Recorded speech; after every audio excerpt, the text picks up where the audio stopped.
known, in spite of the fact that some people still think that they know him, but fuck him, he knows the code. It's not about the salary, it's all about reality and making some noise. Thank you. Good morning. Oh my God, we're here. Sit. Thank you. I'm really excited. It's interesting. I was sitting backstage and thinking about this talk, and I've had the fortune of having a lot of friends, and I've spoken at other events within the mortgage brokering community.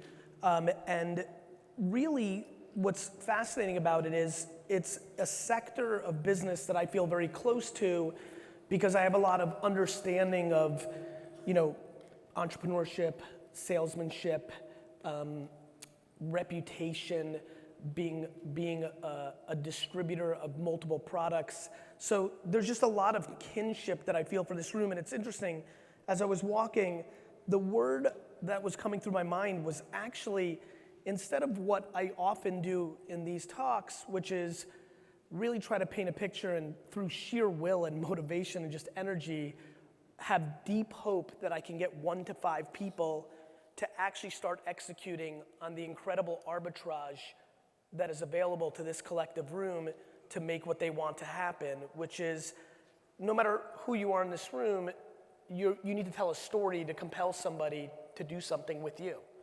But what's interesting is the word that really resonated to me in the back was compassion and empathy, which is to say, I've been thinking a lot over the last 3 months. Actually, how many people here by show of hands follow my content somewhat? Thank you. So some of you may know that over the last 100 days or so, I've been speaking a little bit more subtly, I don't know how hardcore you go, about delivery style versus what is being said. And I think all of us as we evolve, and I'm sure for the people here, as you've evolved through your business, you ebb and flow and you get more thoughtful. Experience matters. It's crazy to me how much of a business gangster I thought I was at 22 years old. And look, I walked into my dad's single store liquor store and took it from a $3 to a $60 million business as a 22-year-old to 28 years old, so I had it. But to stand here this morning in front of you, it's crazy to me how much experience matters. I thought I was great, and I'm still that same person. I have those raw talents, but I have the great fortune of 20 years of experience and the great fortune of listening to the community and the comments and the feedback. And I've been thinking a lot about what the style in which I communicate, is it clouding what I'm actually saying? Because I sit every day, I wake up every morning, and I think about this room, and I say, how do they not understand? How do they not understand that if they post 5 to 30 things today on Facebook and LinkedIn and Twitter and YouTube and get Anchor and start a podcast while they walk down here with a coffee and post it, and now they have a podcast. And like, what is happening that the 98% that follow me closely, daily consume the podcast, hear this? I mean, for the people that just raised their hand, one of the biggest reasons I'm trying to do so much Q&A now is I'm saying the same shit. I'm not gonna change this message. It's, the reality is, thank God for me, because I enjoy this so much, thank God for me that TikTok comes along. Thank God for me that LinkedIn, after a decade of being a recruiting tool, evolves into a content tool. Had the world not been in a place where constantly the place where we spend our attention moves, I would have been irrelevant 5 years ago.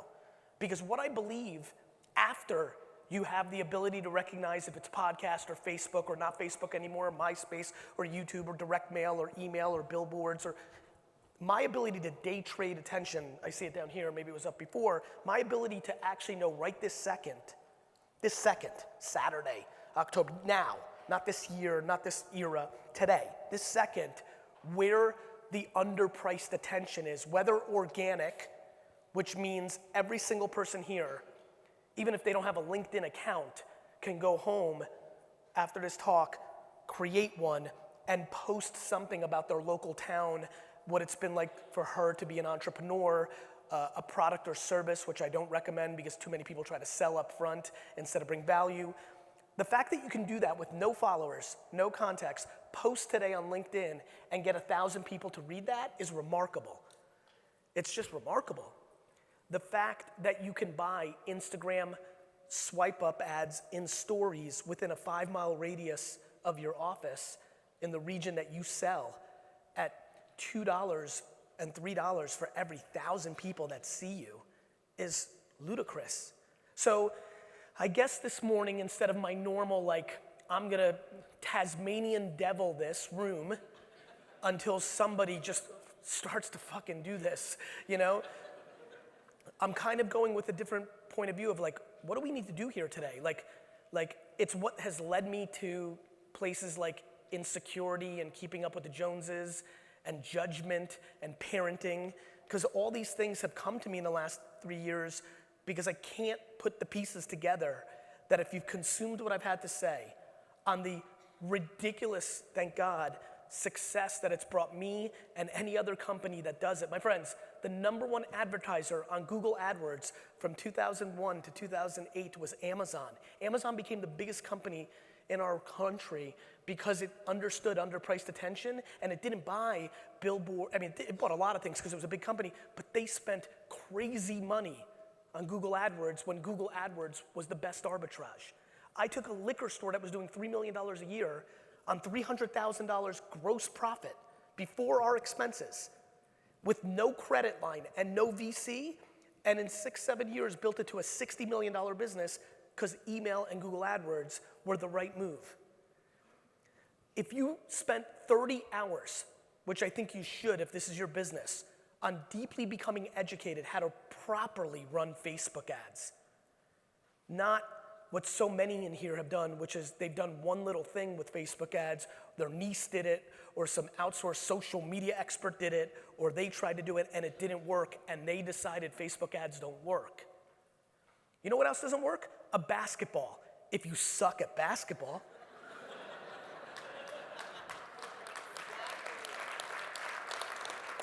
Let me make this very simple. This is not unfair or audacious. This is the truth. If you've run Facebook ads and they didn't work, you suck, not Facebook. This is happening. This is happening. And so here's where I'm at. In a world where you want to convince me that I'm better off to go with you than to go to a .com that is doing a way better job than you marketing, we've got some work to do. Like, let's get to the elephant in the room. If you're gonna get out-marketed by Rocket and Zebra and Schmebra and Bebra, you're gonna lose. I don't give a shit if you make a shirt that says brokers are better. I'm being serious. That's not a razz. That's not a razz. That's compassion to, we need to be consumer-centric. Humans don't care. That's not what customers do. Customers didn't care that the local bookstore had been there for 44 years. They wanted to pay $8 less and have the book delivered to their home. Customer doesn't care. You have to understand that. I don't care that you've been doing this for 18 years and have a great relationship. If you get out-communicated, over time you will lose. This is a very simple game. The internet will suffocate everything but the persons and organizations that communicate best and have the best product, right? But the best product is subjective. You don't know that it's the best product until after the fact. On the communication part, you know that Karen showed up in my LinkedIn and I'm in the market for a mortgage and I happen to like what she said in that video. My friends, there's nothing more important right now, period, in our society than to be an unbelievable communicator in a contemporary manner. It is reshaping our societal norms, our politics, our retail, everything. How can you sit at home and talk to your closest friends and relatives about how this and social media has changed politics, has ruined our children, has done all this stuff, and not feel that it can impact your business? That is the compassion I walk in with this morning. What has been the lack? What is the lack of the bridge that has clicked in your mind to make you understand the following, which is, this is my fundamental truth. This entire room should be making 30 to 50 pieces of content on the internet every single day. 99% of this room hasn't made 30 to 50 pieces of content this year. That delta scares the crap out of me, and I want to continue to articulate in this keynote why and how.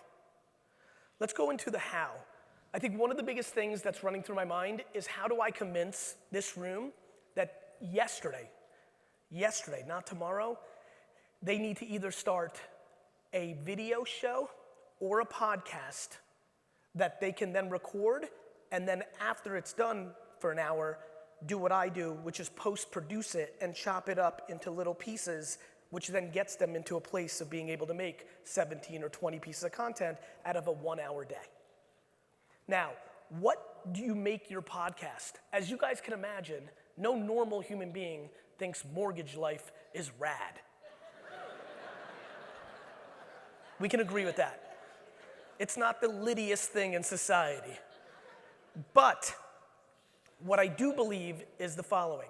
I do believe that every one of you has the ability to start a podcast that is a small business or community show based on where you live. The St. Louis Business Podcast is a real podcast that anybody here could start. And let me break this down to you why I want to encourage so many of you to start a podcast. I call it the high school party rule. I want to take you back to high school. Now think about sophomore, junior, senior year, and think very carefully about that one kid who wasn't the most popular kid in school, but had the great fortune that his parents weren't around on weekends. That kid, as a mid-level popular kid, had the great idea of being the person that threw the party so the popular kids could come and hook up and drink. That kid's popularity exploded over the next year or two. The person that hosts the party has the leverage. If you start the St. Louis Business Podcast show, and then you spend 5 hours DMing, emailing, and reaching out to all the other business owners in St. Louis and inviting them to be on your podcast named the St. Louis Business Podcast, you, by just taking the initiative, have flipped the leverage and now will have much bigger business owners than you interested in being on your podcast. Through that, you will build general awareness in your region and you will build reputation as a top of the funnel lead gen to what you actually do. The show is about the entrepreneurial or local dynamics. The awareness you get from it will allow them to figure out what you do for a living, which will lead to biz dev. I believe what I just said is as important as knowing how to balance your checkbook. I believe that in 2020, the ability to be a media company or a content creator for your business is as required as paying your taxes and knowing how to manage your cash flow. I also know that the far majority of this room and this world does not agree with me yet. And that's fine, because that's a story of my life. The first talk I ever gave in 1997 was not really a talk. It was a panel with a table about this size in a New Jersey Chamber of Commerce event in Springfield, New Jersey with like 40 people. And I sat with another guy who was selling, this is crazy, who was selling Yellow Pages ads. And we were debating, I guess, in theory, the value between the Yellow Pages versus the internet. And now, this is important. How many people here under 35? Just raise your hands. Kids, listen to me. This is not that long ago. This is 1997. Listen to me. This is me on a panel only 22 years ago, right? When you were 13 or younger, and I'm sitting debating which is more powerful, the Yellow Pages or the entire internet. And by a wide margin, I lost the debate to the 40 people listening. There was even a point where the guy made a joke and said, and guys, let's call it what it is. This kid thinks we're gonna buy wine on the internet, which made the 30 of them laugh. And then one nice man in his 50s was like, hey, real quick, so how does this work? This is literally what he asked me. I just really want to understand. What I'm doing right now is contextualizing everybody how far we've come to let you understand where this is about to go and why it's so important for you to really get serious about this. This gentleman asked me if the way I shipped wine through the internet was taking a bottle from the liquor store, and in the basement, there was some weird pipe I put it into, and it went to people. The first year I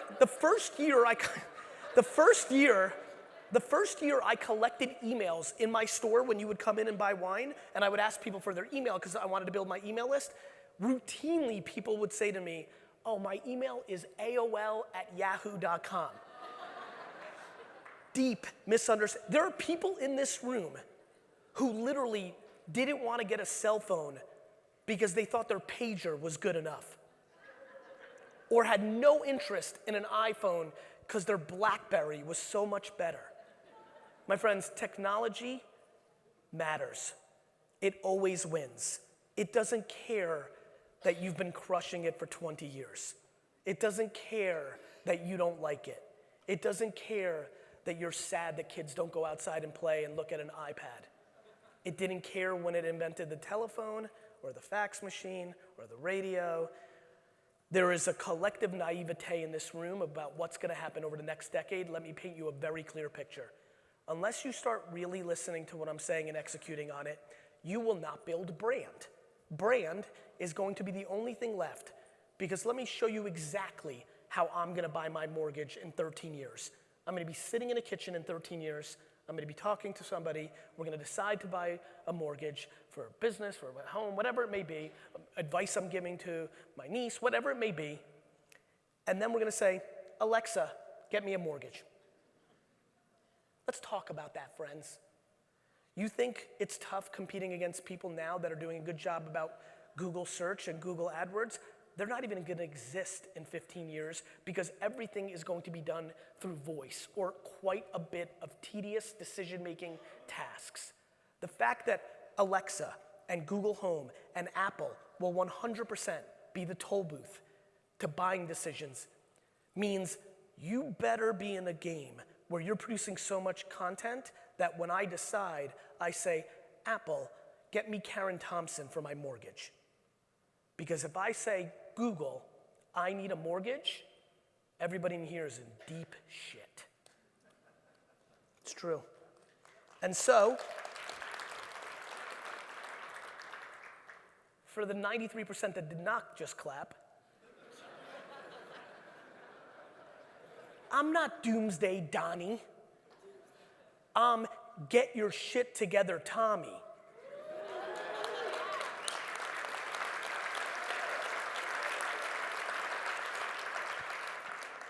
What I just told you is not happening tomorrow. There's nobody that needs to cry for us. I'm explaining that I have a lot of concern for you because I care, because I come with compassion, not audacity. I come with compassion this morning because of the timing of the transition of consumer behavior to going towards voice matches a downturn in the housing market. That double-sided front is gonna be a challenge to navigate through. How many people here are retiring within the next 10 years? And I don't mean, before you raise your hands, and I don't mean you're gonna crush it and buy a yacht. I mean, you're fucking old and finished. Hands, raise it. Yeah, all of a sudden it became 2. I got you. On some serious stuff, on some very serious stuff, the fact that so few hands just went up, I wanna remind you, think about all the advancements that have happened in technology in the last 10 years. I mean, and if you allow me to go back 15, now I can talk to you about a world with no Facebook, no YouTube, no smartphone, no Alexa, no Netflix. I mean, guys, are you paying attention? And what? Because you don't want to post on social media? Because you've made a subjective decision that you don't like it? Your customer doesn't care if you like it or not. News alert, I don't like it. There's a reason I don't post anything about my family. Had I not been in this business, I probably wouldn't even have a social media account. I'm pretty private. I mean it. I have no love for it. I can give a shit if Twitter, Facebook, Instagram all disappear tomorrow. I mean it. I have no interest in social media. I have interest in consumer attention. I was very, very into sending direct mail in 1997 because the money I put into it did very well for me in return for my dad's liquor store. I adored buying full-page ads in the national New York Times on Wednesday's food section and acquiring customers all over the world for that $40,000 VIG once we got bigger. I'm thrilled with email. I'm thrilled with Google. The only reason I like social media is because it matters right now. I can't wait to be at a keynote in 10 years and talk about social media the way I talk about the yellow pages. I have no romance, my friends. I'm just trying to win. And when you try to win, you eliminate your opinion. When you're trying to win, you eliminate what comes comfortable to you. When you try to win, you don't rest on the laurels of what was tried and true and got you here, because you know those are the same things that are gonna make you leave here. It doesn't matter what I did yesterday. And I can't express how much passion I have for this room to hear me this morning. I mean, you're here. You know, when I think about stuff like this, especially on a weekend conference, you took your time. I know Vegas is a fun place to come to, but you're here. So if you're here, I'd like to think you're gonna do something about it when you leave. And listen, I've been doing this long enough at this point that I genuinely know that right now I'm really only talking to 8 people in this room. I mean that. Here's what I mean. I'm gonna get you fired up. Wait till we get to Q&A, which I'd like to get to pretty soon here. So I assume that's the mic, right, for the lineup? So if you have a question, you should probably start lining up now. I know I'm gonna get you motivated and excited over the rest of this next 40 minutes. I feel good about that. That's what I do well. I just know that next Thursday's gonna come around and you're gonna lose something that you thought you had, or somebody's gonna quit, and you're gonna go to defense. I get it. I've been around too long at this point. I get it. But I implore you, and I hope, especially for the hands that went up this morning that do know what I've been saying, what are you waiting for?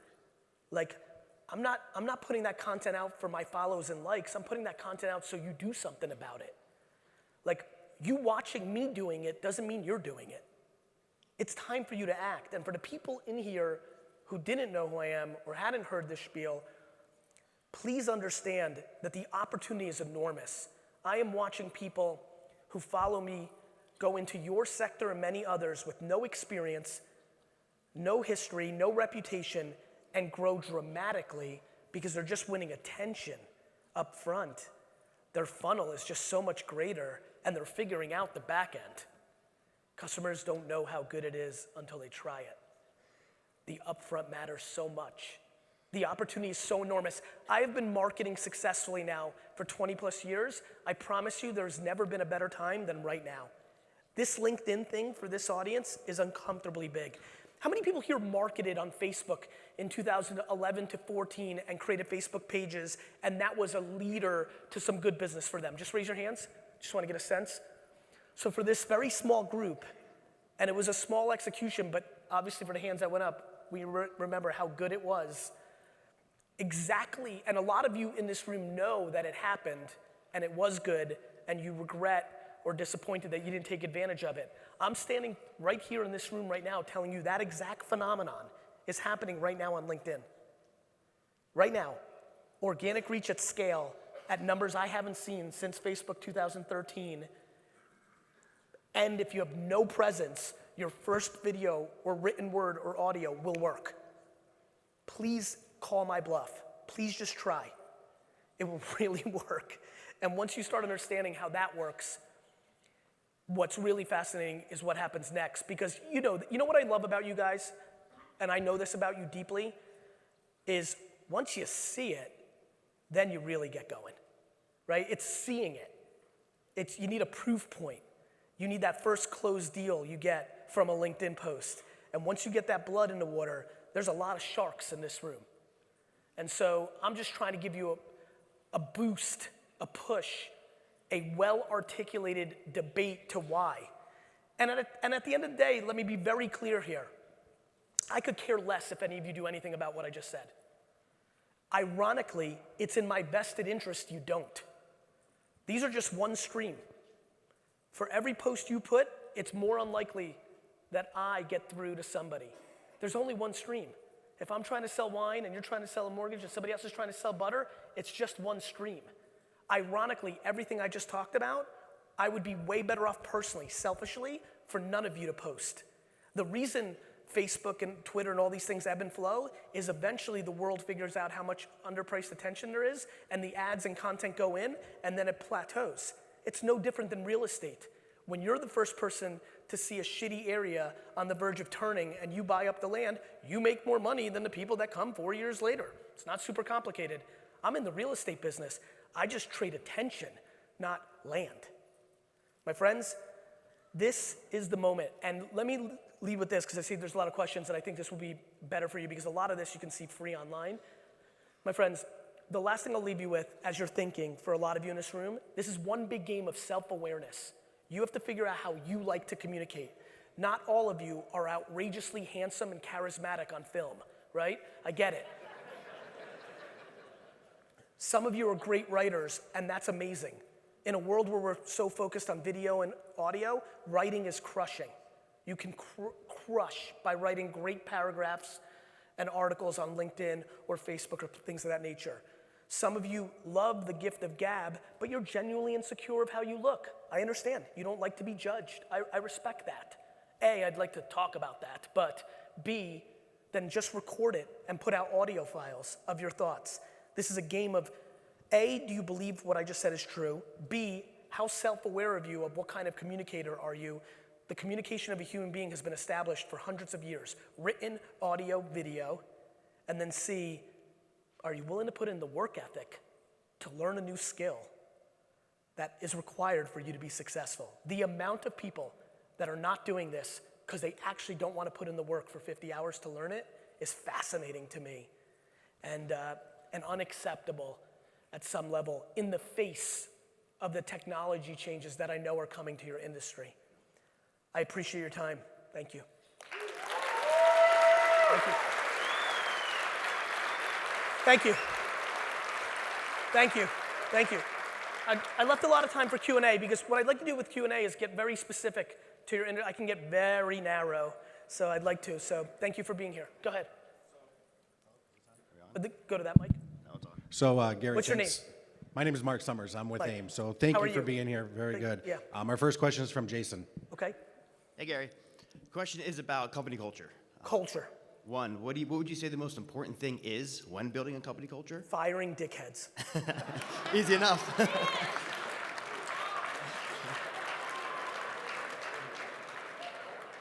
I mean it, and the reason it got such a big reaction is because everybody here knows exactly what I'm talking about. The number one unacceptable thing to me when you have control as an owner is to choose a salesperson that's driving revenue but is cancerous to the vibe of everybody else. It is a mistake. You do not understand how much hidden money you're losing. You're looking at it too upfront, and you don't understand that his or her $300,000 is actually costing you $500,000 on the back end. Second half was, as a company scales, how do you keep that integrity of that culture? Firing dickheads. Easy enough. I mean it. Yeah. I'm at 1,000 people now, and I literally fired one of our #1 employees 2 weeks ago, and that's that.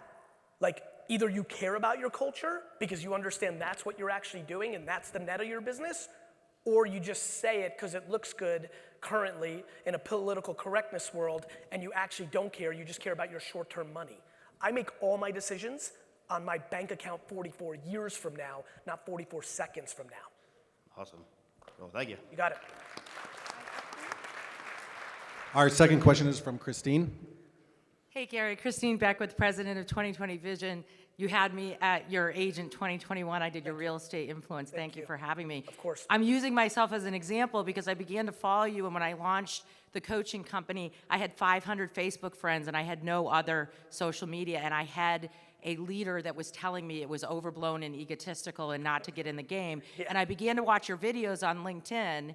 I'm a 50-year-old professional, and I thought, how am I going to launch and grab market share? And I just watched and I listened. And I did what you told me. I got authentic and I became liberated, and I said things that were uncomfortable. And now 2 years later, have maxed out on LinkedIn, have all these things, have you calling me to come do your Agent 2021. And I'm here to say, all these people want to get authentic, but it's very hard to do. Because people are worried about judgment. And people are worried about short-term economics. People don't say things because they're worried about their short-term economics. I don't know what to say. They're scared to say something that might cost them money now, and they just don't understand. Life is chess, not checkers, and everybody's doing things that are so literal. It's so much more fun to talk about what you believe in. I mean, Yeah. when I first hit the scene, wearing what I wore, talking like, literally every person told me not a soul is gonna take you serious. And I was like, cool, I'll see you later. Let's see how this plays out. I'm stunned by people's inability to understand, how things play out. Whoever's bringing the most value always wins. Yeah, I want to thank you, and I want to say to tell these guys to take that crucial first step and be the example for you. So it's more of a testimony. But when I took those first steps, I had people in very loud saying she's going to fail, egotistical, blah blah blah. And now we're going into 7 figures doing that. Let me so. tell you something about winners versus losers. Winners don't have time to judge others. Thank you. Anyways, thank you. I have never in my life taken the 2 minutes to go consume somebody else's content and leave a negative review. Every negative review I get or hate or troll, I feel bad for. I don't feel bad for me. You literally took the time to watch me and spit venom.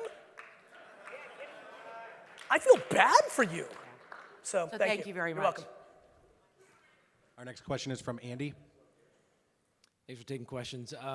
As you mentioned, a lot of people come in here and ask for advice, and they don't follow the advice. We Yes. call them ask holes. But what would you say for such a digitally evolving industry, and we're in a service industry like we are that's somewhat saturated, if we did one thing of advice after this, what would you say that would be? Put out 50 pieces of content a day. Okay. My friend, everything is a commodity. You've got it right. Why do you think I'm trying to get everybody here to build a brand? The only thing on earth that's not commoditized is brand. Do you understand what this little fucking swoosh is? Yeah. This fucking sneaker's a commodity. You and I can make this right now in China. Yeah. But this fucking swoosh is worth $1 trillion. Yeah. People are fucking confused out here. Every one of you is wearing clothes right now that's a commodity, but you chose it for a reason. Do you understand? It's only brand. What? You're gonna try so much harder for me than the person sitting to the table next to you? Get out of here. What? You've been doing it for so long? Get out of here. This is a commodity. You're all in the commodity business. You're a fucking commodity. What's not a commodity is your ability to make people know who you are. Thank you. And this is why it's so interesting. Now as I'm getting older, it's interesting to see how my books came out. My first book was Crush It in 2009. Pretty much what I'm saying right now. Thank you. My second book was called The Thank You Economy, which is really interesting because the other thing that's not a commodity is how many people here, after they did a deal with somebody on a mortgage, came back a year later and called that person and said, hey, how are things going? Or sent a fruit basket and said, hey, a year ago, we did business. I just wanted to say thank you. That meant a lot to me. Here's some bananas and oranges. Have a good day. That is not a commodity. People aren't doing that here because you're moving on to the next attack. You're in the acquisition business. You're not in the lifetime value business. That fruit basket that you send that just says thank you is such an unusual move that that person also has a niece or an aunt that's in the market and you get reminded, we don't do that. So the commodity is what you do. The whole game for everybody in this room for hyper growth or massive decline is what they do up front and what they do at the end. All the value is always here. The middle's the commodity. And with the internet, the middle becomes way more commoditized real fast. And we can sit and dream what we want the customers to think, or we can start paying attention to how they're actually acting. Thank you.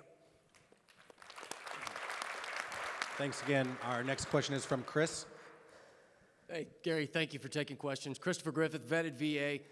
One piece of your content about a month ago changed my opinion of you. Okay. It was called a tribute to my friend Nipsey Hussle. Yeah. One thing that I realized from my time in the Marine Corps is that a leader is, if nothing else, he's a protector. And one thing I think that excites people about you is even though you're vulgar and you have your mannerisms, ultimately, you fight for those who are disenfranchised. I do. That one podcast led me down a rabbit hole of many more. Right now, in my opinion, the biggest disenfranchised consumer that's identifiable by class in the U.S. housing market is the veteran. Veterans are targeted, they're overcharged, they're discriminated against by ignorance, And all of us in here, if there's one loan that we can place our finger on to say brokers are better, it's a VA loan. So my question for you, Yeah. with such veterans don't go to the VFW or the American Legion anymore. They're on Facebook in droves.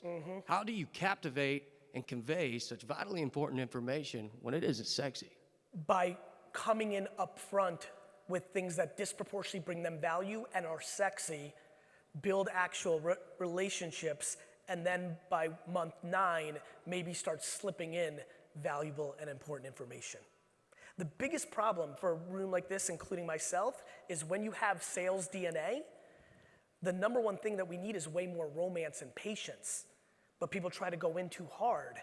And so, you know, to your point about Nipsey and hip hop culture, and I spent a ton of time interacting, you know, the kind of stuff I get, as you can imagine, especially, you know, ironically, Vulgar and Alpha massively over-indexes with military individuals, and I get a lot of stuff. It's about actually bringing value up front, joining 73 different Facebook groups and becoming part of the community, not your opening post is, you're being discriminated against, let me sell you some shit. You know what I mean? Perfect. You understand? I do. So this is why I always get mad at the ladies in the business world who go in for the close. I'm like, you're a lady, you know this is what we do to you in real life. We try to close too soon. Slow it down. Do you know the insanity that's gonna go on tonight in Vegas? People are trying to close too quick. So it's by bringing enormous value up front that most likely doesn't have as much to do with what you actually do for a living. It might be mindset, it might be sharing content from other things you like, it become part of the community and then you start, here's what's amazing. Digitally, and notice this is similar to the St. Louis business podcast concept that I threw out. Because our profiles have the links to our business, you can go a long time, if not forever, without even mentioning what you do. I mean, there's people still to this day, when they like to razz me, they're like, but what does he do? Because I don't even mention VaynerMedia all that often, you know? And so bringing value to the community up front, building that relationship, playing it out. Is being a provocateur important in your mind? No, I don't think so.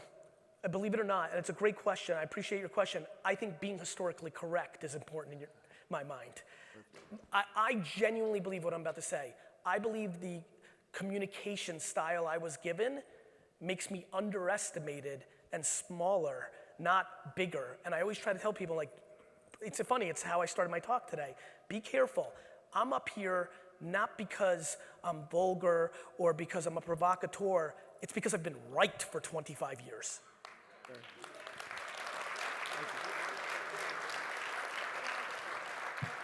Thanks again, Gary. Our next question is from Grant.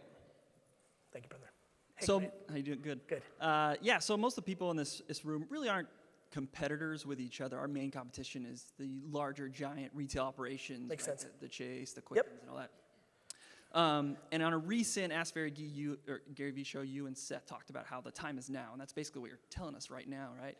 And a lot of us in this room haven't necessarily started, but with all the platforms, all the different ways to get messaging out there, like you said, 30 to 50 a day, where can somebody in here start? LinkedIn. Where the big boys aren't LinkedIn. playing, where Quick. Listen, I work with Chase. Dan Gilbert's one of my buddies. Like, I'm watching all this. They're big. Goliath loses to David every day of the week when David acts like David. You're not going to outspend those players on Google AdWords and on TV and outdoor media and direct mail. David's got to act like David. The place where they can't win is you being a human being that's contextual in your general industry or demo and producing an enormous amount of content. I spend my 90% of my life trying to get the biggest companies in the world away from making one video for $1 million and then spending 10 million of it trying to pound into your heads. Watch this. By show of hands, how many people here now predominantly watch Netflix or Hulu or DVR outside of live sports? Raise your hands. Look at this. Like, the biggest brands in the world are spending billions on TV commercials. Not a human in here watches a television commercial. If a commercial's lucky enough to somehow, because you dropped the remote, get to you, if it's lucky enough, somehow, miracle, a commercial's actually getting in front of you, the first thing you do when you know that's happening is you grab your phone and you look down. they're easy to compete with. Take it from somebody who works with them. You just have to do the other part. Yeah, so that's the where, but here's the next question. How? How do you differentiate? How does a local mortgage broker differentiate from, those bigger players? By talking about basketball, by talking about the pothole on Main Street, by talking about their aunt, by talking about them tripping today, by talking about what they learned today, by admitting that they used to be too salesy in what they learned this week, by talking about their mentor, by talking about their PTA, by talking. Got it. And to your point, brother, and I really appreciate the question, you think they don't care. People are like, nobody's gonna care. Guys, the reason we sit in traffic is because we're so nosy, we wanna look at the accident. We care about everything. That's the point. We think nobody cares about me going to Kmart or me, talking. We think nobody cares. Ironically, it's the only thing we care about. Everything else is so vanilla. The most interesting stuff is the nuanced part of you. I do so much business because I'm a Jets fan. I like root beer and wine and like all the nuances and hip hop. It's the nuances. Everything I've done, best practices of social media experts was said to not do. Stay on brand, stay in your lane, don't mix the, yeah. Time for a couple more? Yeah, I'm looking to do a lot more. Oh, okay, let's do it. If you weren't invited to be in line and you have a question, get in line now. Let's Here we go. Next question is from Neil. Hey, Gary. I started following your content about 12 months ago. Thank you. And I took your advice and started putting out content. Over the first 6 months, I got literally nothing. Good. I felt like I was eating shit. Good. Just putting out content every day. Yes. No sales, just information or entertainment, one or the other. You've saved my whole morning. Thank you for saying that. Okay. First 2.5 years I did Wine Library TV, nobody watched. I did it 5 days a week, every day. Keep going. So I almost quit doing it because I felt like I'm not getting any traction. Right, you're like, what am I screw that doing? Gary guy, he's full of shit. Everybody in Yeah. the industry is asking me like, why are you doing this? You're wasting your time. Right, you're getting one like, Yeah, you look yeah. like a bozo. So I felt like shit. But then in the second half, the second 6 month period, the last 6 months, my business literally quadrupled and my income What? quadrupled. Wow. So, How? That's so crazy. and like people are like, this doesn't work, whatever. I'm like, here's my W-2. Look at it. Like, it's proof, it's irrefutable. So, but what I've noticed as I put out more and more content is that the consumers have a negative feeling about our industry. I don't know if that's from the last recession or what. So how do we as an industry change that narrative? Because You can't boil the ocean. You can change the narrative by what you do. Be a good dude. okay, so just on a local community level. What are you worried about that? Like you know, your W-2 looks good. Like clearly this terrible perception isn't affecting you now. Yeah, that's true. People get theoretical. It's the same way I think about stuff. I want to make a positive impact on the world. It's very important to me. I'm driven by gratitude of the circumstances and the parenting that I was given. My way of doing that is not how everybody tells me to do it, which is go fight on Twitter. My way is to instill, especially into young men, because I think they don't hear it from other places, things like gratitude and empathy and kindness and patience. I give them imagery of work ethic and truth, not bottles and models, right? And so that's how I plan on doing it. I'm not worried about boiling the ocean. One day at a time, one day at a time, one day at a time, and then you wake up 40 years later and you've created a legacy. Thank you. You're welcome. Our next question is from Larry. By the way, bro, your job is amazing. Like, this next question is from Susan. Right.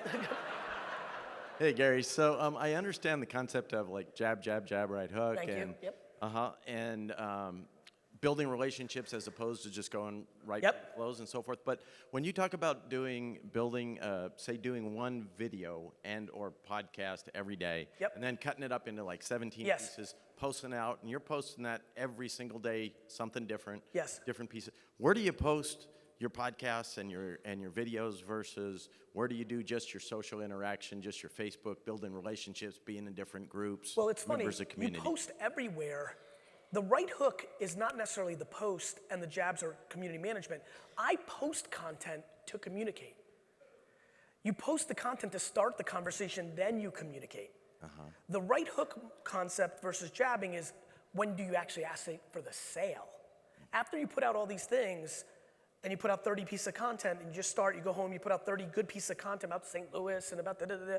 When's the 31st one that says, hey, by the way, community, real quick, I'm in the mortgage business, and if any of you happen to be in the market, please email me. Have a great day. If you start with that and you created no romance, you're not going to convert as well as if you put out 3 or 4 months. That gentleman prior to you, the back 6 months worked because of what happened the first 6 months. And so that's the concept of it. So it's not that you just do community management on Twitter or Facebook. The content starts the conversation because that's what you want to talk about. But what you may want to talk about is the Little League team going 3 games away from going to the Little League World Series and the whole town's enamored with it. Maybe you go down to that game, film it, post it, say something about it, and now the conversation's happening. Host the party. Got it? And now you're just making relationships. Everything that a lot of old school characters in this room that have been in business for 20, 30, 40 years, like all the great things they did, going to the local stuff, being a part of the community, all that stuff, that was exactly right. That was hard work. That was like your physical work. You can now do that virtually. I'm building community at 2 o'clock in the morning in my underpants, Like I don't have to go to everything. So that's how I see it. Okay, and just one quick follow-up. Like as far as the nuts and bolts of where to post specific types. So for example, if I got a great website for you that will answer this. Perfect. G-O-O.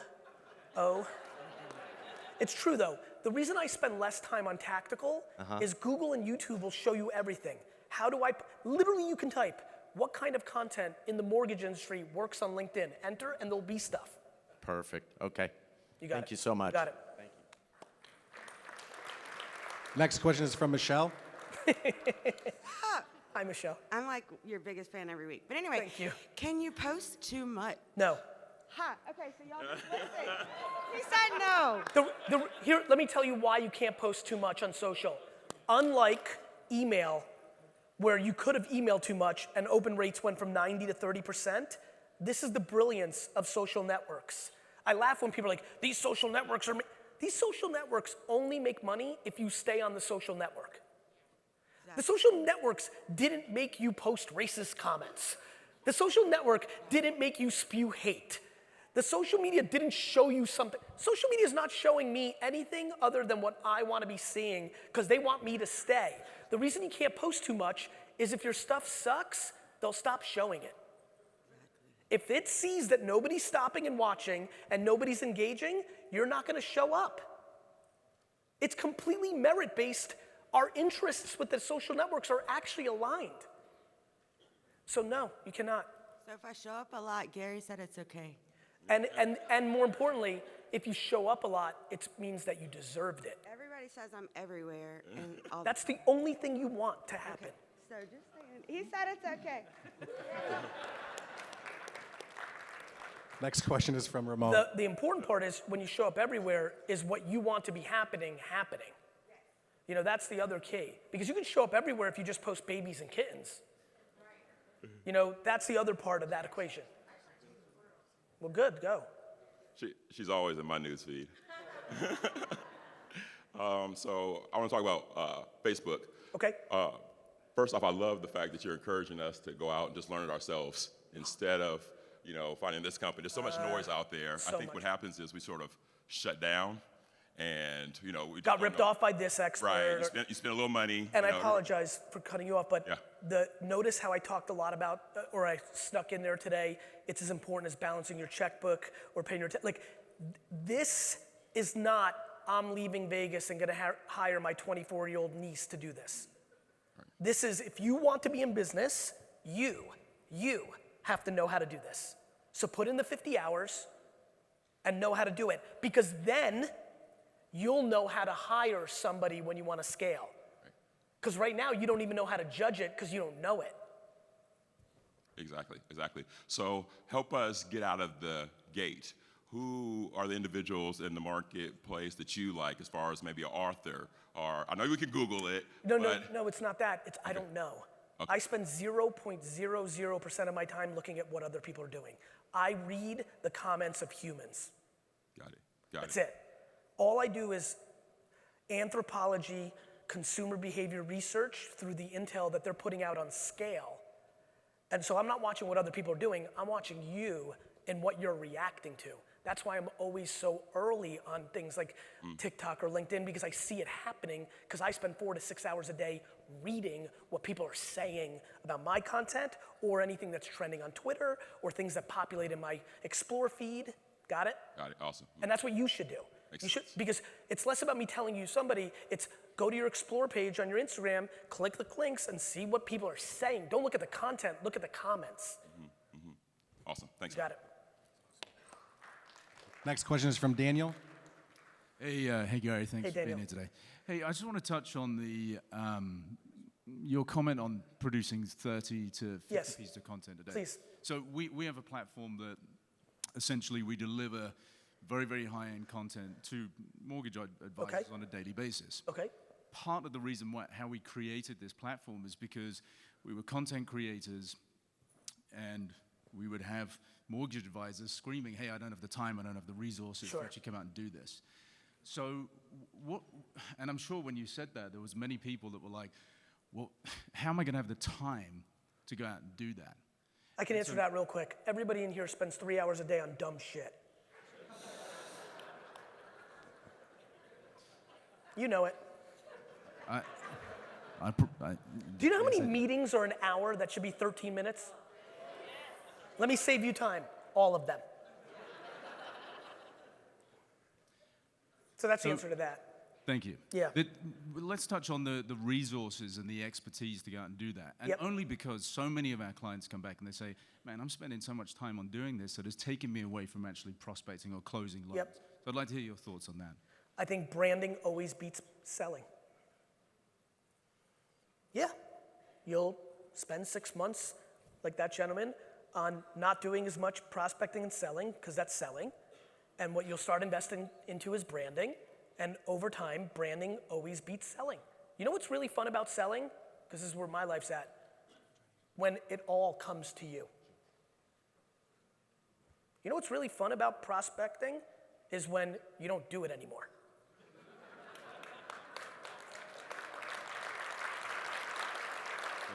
Thanks, Gary. You're welcome. Next question is from Brandon.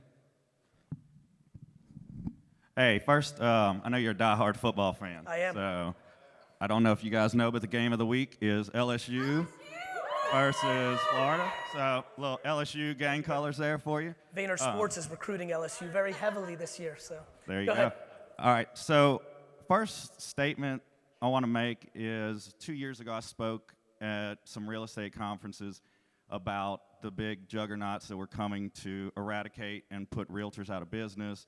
I told them Zillow's your enemy, all the places you're buying all of your leads and feeding millions of dollars to, they're actually going to cause you to go extinct. And it wasn't well received. The message was kind of rejected. They're making 3 to 4 to 1 on what they're spending on their leads. But like you said, they're looking 40 seconds, not 40 years, because Amazon just partnered with the largest real estate company in the country. And of course, it's click, click, close.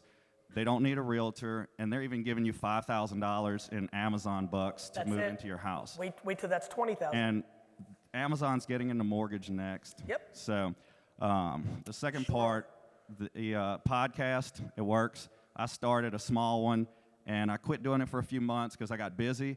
And the amount of phone calls I got from people asking, where are you at, when can I come on the show, and the amount of feedback, man, we love your show, we love your stuff. It was huge, and so now we're getting back to redoing it on a consistent weekly basis. So my question is, what's the cost to hire you to be my guest on my podcast? Right now I'm just so, I don't want to bullshit you. I used to bullshit people and be like, yeah, and then there's only one hack to me right now. So my wine brand, Empathy Wines, is off to a ridiculous start. The problem is, You know, sometimes your ego gets the best of you, and I made 30,000 cases when I should have probably made 15,000, which would have already put us at record levels. So if you hit up John and Nate at Empathy Wines, that's the one hack to get me right now. Okay. Everybody has kryptonite. Mine's Empathy Wines. That's it. That's what I got for you. See ya. Hey, Gary, I think we have to make this the last question. You sure? I still see 526. We'll keep going. How Yeah, about keep that? going. Okay. Next one's from Kevin. I got a couple minutes. Hey, Kevin Pernio, PRMG and Homeowner Now. Proud 4Ds alum. Good to see you again, brother. Good to see you again. I saw you in the front. Yeah, man. What's good? So thank you for coming and fighting for this group right here. You know, you really give it to them just plain and simple. Like, the consumer is going to do what the consumer is going to do. We do this all the time, Kev. You know, like I wish that everybody drank wine 39 times a day. I just ordered 5 bottles from your wine text while you were talking. Thank you. You know what I mean? I understand that you want this for you. That's just not how it works. Go ahead. So, and by the way, I apologize. That point about you have no idea what Amazon's coming to do, and not just Amazon, Google. It's like people are naive. Go ahead. So help this group right here, who's so deeply rooted in their local community, and who we all do feel we are better and not a commodity compared to the online lenders. Yeah. Help us get tactical. Talk about your 4Ds. Talk about the 3 people on staff they should have to actually brand and market. I don't know that they've seen that piece of your content, but help them. If you Google Gary V content model, you'll find what you're talking about. You know, it's just too detailed for me to like. I need 20. You know this. That's why that thing we do is a full day, but it's real. It's tactical, and it matters. It's gonna be brand. I'm telling you right now, the voice thing is really gonna fuck you up. I mean it. I don't know what else to tell you. We're all gonna order our food through it, our services. Like, it's gonna be a big deal. I'm telling you, I'm screaming from the bottom of my heart in this room. If you don't build your name as a reputation and have it come out of my lips, you're gonna be stunned how much carnage is gonna, like, Toys R Us, you know, Borders bookstores. I mean, it's gonna be long tail. It's gonna be local. It's gonna be local, guys. Like, it's coming. Thank you for fighting for us. Thank you. Thank you. Thank you for seeing that I am. Next question is from Richard. Hey, for the people in the back, I've got a little extra time because of my schedule. So if I'm not screwing up your programming, just add how many minutes to the clock, if any, we have. Thanks. Because I want to answer as many as I can. Go ahead. Hi, Gary. How are you? Richard Wong. I'm with Viridian Mortgage and C2 Financial. So you talked a little bit about the next biggest thing being on LinkedIn and TikTok. So not next. Current. Current. But it's important. Well, keep going. I have a 14-year-old daughter, and yes. I told her I'm going to start putting content on TikTok, and she said, please don't. Yeah, but who? So specifically with the coming from the mortgage industry, can you elaborate a little bit about the TikTok opportunity? The kids that were in college when Facebook came out and the parents said they were going to go on Facebook, they said, please don't. And the parents didn't because they thought it was college kids, and then they woke up 3 years later and it mattered. If TikTok becomes the next Instagram, it'd be a really good idea for you to be on it. And if it does not, and it becomes the next Vine, the things you would learn by producing content for it will help you with the next thing that is going to become the next Facebook, LinkedIn, and Instagram.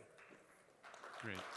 And real quick, what is your... And by the way, one of the most exciting things about being a parent is to embarrass your kids. I do it on a daily basis.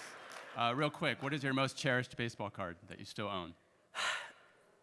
Right, so cherished is 90 Leaf Frank Thomas, because that reminds me of my golden era as a kid dealer. From a business standpoint, besides posting on LinkedIn and starting a podcast, the #1 piece of advice financially I have in this room is to buy vintage basketball cards. They are so grossly underpriced, and in the next decade, people are gonna make real money. Thank you. You're welcome. I know that was a super left field comment, but but I'm selfish too. D-Rock, where are you? There you go. You know, I'm gonna clip that in 9 years when an article from the Journal comes out that basketball cards have gone up 4,000% in the last decade. So, gotta do some shit for myself. Go ahead. Thanks for your time. We really do appreciate it. Next question is from Dave. Dave. Hi, Gary. My name is Dave Coyle. Coming to this conference has been pretty eye-opening for me, kind of seeing myself in perspective to a lot of other, many other way bigger fish. Yes. And I've been forced to kind of be honest with myself. Good. And if I'm honest, my biggest limitations have been really staying hungry and doubting myself. Okay. And I wonder, what advice do you have for staying motivated and positive and for maintaining a useful mindset? That's a great question. I think it's practice. I think it's perspective. I think you have to practice not valuing other people's opinions. Insecurity comes from overvaluing other people's opinions. It's a framework that was instilled in you through parenting and environment. That's just the truth and DNA. So I think it's practice. Like, for example, the reason I'm so happy all the time, this is gonna be a little left field, is because almost on a daily basis, I imagine my parents dying, my children dying. I'm being serious with you. I know this is, again, a little left field, but it helps me put things in perspective. How can I be upset about a bad speech or a business deal going awry or something stumbling if I actually felt this morning? And I don't think it's meditation, but I think it's closer to it than I even realized, even as I talk about it now. I just genuinely practice. Brother, you have to practice every day saying, whose opinion do you care about if you fail? One of the reasons I love losing is because I don't care about anybody's opinion in here about my loss. It's my loss. You worry about what you're doing. And most people don't have that framework, which leads to insecurity. If I came here, for example, and I was in your position and I was auditing all the bigger fish, what goes through my mind is, I'm gonna kill these fucking fish. Not, oh, they're better. It's just a perspective. It's kind of like life. Right now, if you choose to, and you only want to find negativity and bad, it's very easy. If you choose to, and you only want to find positivity and optimism, it's there. It's getting into a framework of changing the way you look at stuff. It really is. It's not naivete, it's not delusion, it's real life. So you need to practice. You need to practice. Bro, it's hard to be here. Just because there's some people that are doing it better, there's also billions of people that are doing it worse. The hell are you worried about the fucking 1,000 people in here that are doing it better? What about the fucking 10 million that do it worse? Thank you. Next question is from Fredo. Hey, Hey, Gary, Fredo. thanks for being here. Happy to be here. I totally buy into what you're saying about the content, putting everything out. Okay. I'm a private person that I love to put out things that help people, that help them grow the Good. training. But there's a part of me that I want to keep private. Brother, I've never posted a piece of content of my family. Everybody posts everything about their family because it gets likes. You're 100% in control. Good, don't post it. Totally get that. Okay. But when I see influencers or I see people just have a camera crew following them and they, hold on. That works for them. Okay. The fuck does that have to do with you? Well, that's what I'm asking. It's no different than the last question. Like, what I do or somebody else does or influencer does or what works for her or him has nothing to do with that, with you. If it doesn't work for you, it's gonna break anyway. There's no right way to do it. There's the right way for you to do it. Yeah. Talk about bananas all day. I don't give a shit. Okay. You don't need to talk about your private life. I don't. Okay. I don't talk about my private life at all. I meant it when I said earlier, had I not been in this business, this is the story of my life. I didn't drink any alcohol because my mom, Nancy Reagan, got to my mom. So alcohol and drugs, I was clean as a whistle. If my dad wasn't in the liquor business, I know for fact I would have never drank alcohol in my life. And I know for fact, had I not been in the communications business, I'd be sitting in the audience today with not a single social media profile because I have nothing to share with you. I'm deeply private in my personal life. I have a lot of business thoughts. I have a lot of observations. I'm deeply interested in sharing what I got because I know the world is abundant and I like the feeling of impact and admiration and legacy because I'm gonna eat and it's not gonna come out of yours or mine, so you're in control. Okay, cool. Thank Good.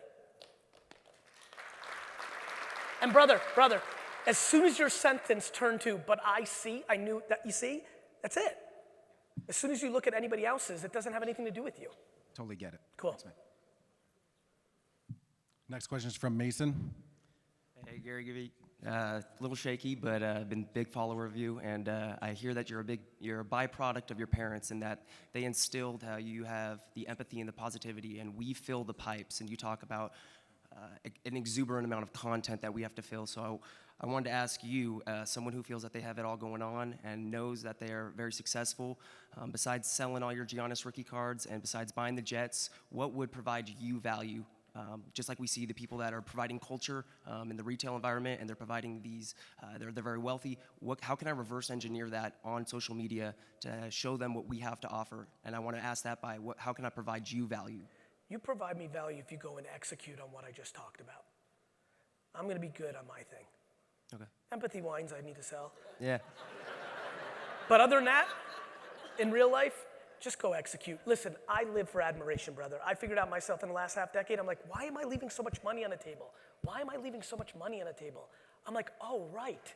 When somebody grabs me at the airport and says they were homeless and they were watching my videos and now this good thing is happening, or they used to beat the shit that I get. Bro, I used to beat my girl, and then you got in my head and made me see life. Like, that feels better to me than extra zeros in my bank account. That's me. By the way, and I'm gonna say something crazy right now. This is important. And if that's not you, that's awesome. That means you didn't get those chemicals, and if you want zeros, do you. But this is one big game of self-awareness. How do you bring me value? Go execute and send me the email in 7 years of how it worked. Definitely. And you've totally changed my mindset to be way more positive. I've filled the ears with positivity. So second, can I get up on stage and take a picture with you? Yes. Let's stick it in. No, question. Okay. Yes. You're on video. I know. Good. I want to take a video, man. What's up, video? Right on, Gary. Next question is from Dehan. Hey, what's up, Gary? Thank you, man, for everything. Bro, you're looking super sharp. Thank you. Super sharp. I love your kicks. I'll rock those, but don't match the You are groove. looking sharp, bro. Go ahead. So, what advice would you give the younger version of yourself, knowing what you know now, when it comes to? I would look that kid in the face and said, "You're gonna do it. Just go, go, go." Like, I had it figured out. I had it figured out.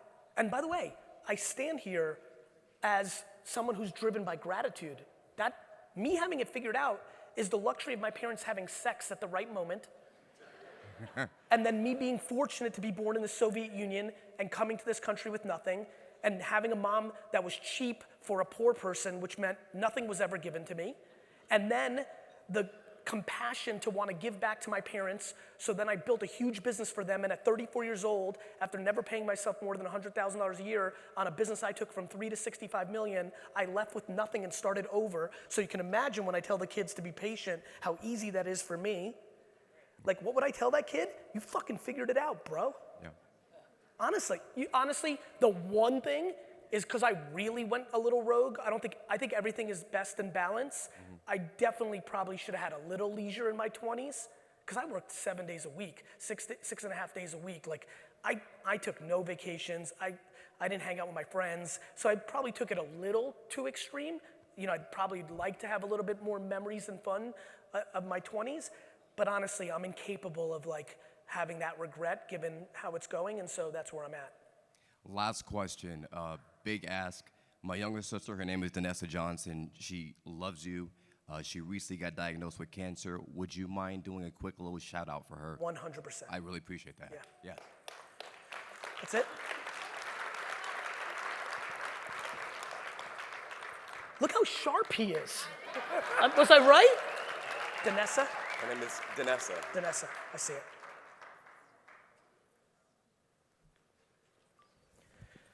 Danessa, I'm here with your ridiculously good-looking brother. I just want to send you my love. I'm sorry that you're going through this challenge. I appreciate you consuming the content. And DM me, let's chat a little bit. I got nothing but love for you. It's mindset. Play your mindset on this one. Mindset is stunningly underrated. Love you, sis. Love you, sis.